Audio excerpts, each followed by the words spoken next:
Isinumite na ng ICI sa Ombudsman ang ika-4 na listahan ng mga pinakakasuhan nito kaugnay sa flood control scam. At kasama na naman sa listahan si dating DPWH Secretary Manuel Bonoan.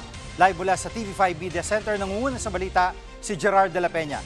Gerard, strike to na si Bonoan para sa anong proyekto itong mga nirekomendang kaso sa kanya? Gigi, itong ika-4 na interim report na isinumite ng ICI sa Office of the Ombudsman ay may kaugnayan naman doon sa 95 million peso ghost flood control project dyan sa Bulacan, sa Bukawi in particular, Gigi. Inirekomenda ng ICI na sampahan ng kasong administratibo itong si dating Public Works Secretary Manuel Bonoan at yung mga dating undersecretaries niya na sina Roberto Bernardo at Maria Catalina Cabral.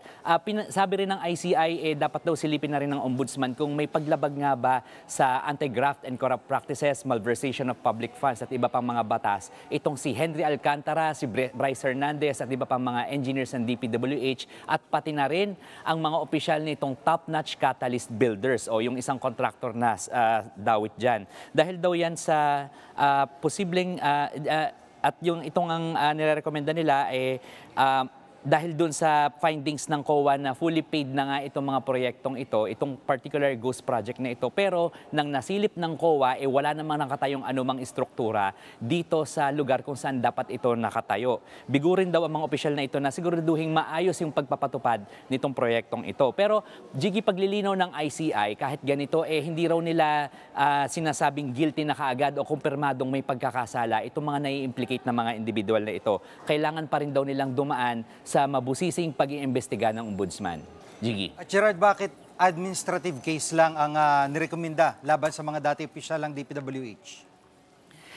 Gigi, ayon kay ICI Chairman Andres Reyes Jr., kailangan pa raw ng mas matinding ebidensya para mas mabigat ang kasong pwedeng isampa laban dito sa mga opisyal na ito. Okay na rin daw na administrative case yung isampa laban sa kanila dahil kung mapatunayan may pagkakasala sila dito, ang kapalit nito ay they can no longer hold any public office in the future at hindi na rin nila makukuha yung kanilang retirement benefits. Dagdag pa niyan, naniniwala siya na mambabatas talaga yung mastermind dito sa flood control modus na ito.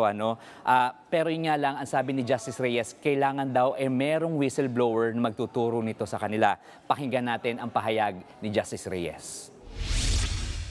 We need whistleblowers. Kailangan namin mga nagsasalita, na nagsusumbong, nagtuturo. No? Kasi as I said the other day, these are criminal minds. Mga mastermind to . These are planned already na hindi sila mahuhuli. No? So may walang record, walang usapan. At Gigi, alam mo kanina sa gitna ng press briefing ni Justice Reyes sa amin, bigla na lang siya naglabas ng isang placard na para bang may panawagan siya sa lahat patungkol dito sa flood control scam. Pakinggan natin ulit ang pahayag ni Justice Reyes. We need to love our country. We need to love our countrymen. No, kailangan pag-ibig . Hindi yung swapang ka, pera tinatago mo, hindi mo share. Yun lang, we need love . At Gerard, nagsampa rin ng reklamo ng DPWH kaugnay sa mga pandaraya sa bidding ng ilang proyekto. Anong detalye nito? Gigi, tama, 2 reklamo ng bid rigging ang isinampa ng DPWH sa Philippine Competition Commission laban naman sa 2 construction companies na nauugnay sa mga diskaya. Ito raw dahil doon sa ghost at substandard na flood control projects na matatagpuan dyan sa La Union at saka sa Davao Occidental. Alam mo, kung mapatunayang may pagkakasala ang mga diskaya dito, pwedeng makakolekta mula sa kanila ang PCC ng 3 billion pesos. Yan muna ang latest. Balik sa'yo, Gigi. Yan pong ulat ni Gerard de la Peña live mula sa TV5 Media Center. Mga kapatid, Jig Manikad po, pagdating sa mahalagang balita sa loob at labas ng bansa, dapat una sa lahat, mag-follow at mag-subscribe na sa social media pages ng News 5.